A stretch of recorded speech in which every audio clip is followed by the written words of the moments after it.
Да, потекла.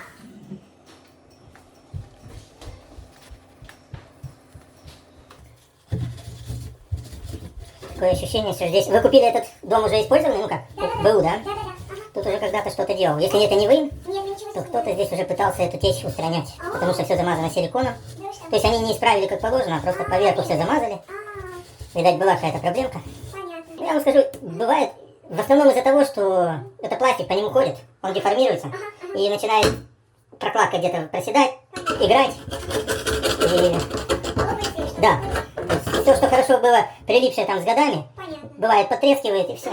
Тут есть какая-то гаечка, да, но вопрос, откручу ли я ее, вот это вот.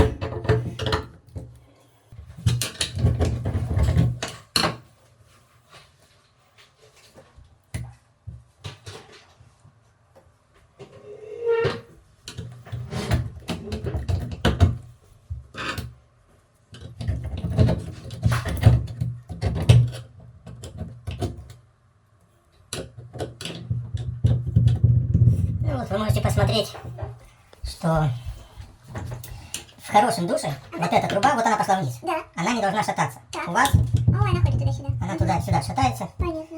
Видите? Да. То есть она не совсем. И все, и естественно, раз она шатается, где-то есть пространство, вот они здесь все замазали Да, силиконом да. вокруг. Ага. Вот там резиновая прокладка есть, черная. Но она уже с годами уселась, обжалась. Понятно. А труба вот она туда вниз пошла себе ровненько. Но течет вокруг нее. Вокруг неё. И И все. туда вот что колено стекает. Да, которое- просто по коленку бежит и все, на изгиб. Понятно.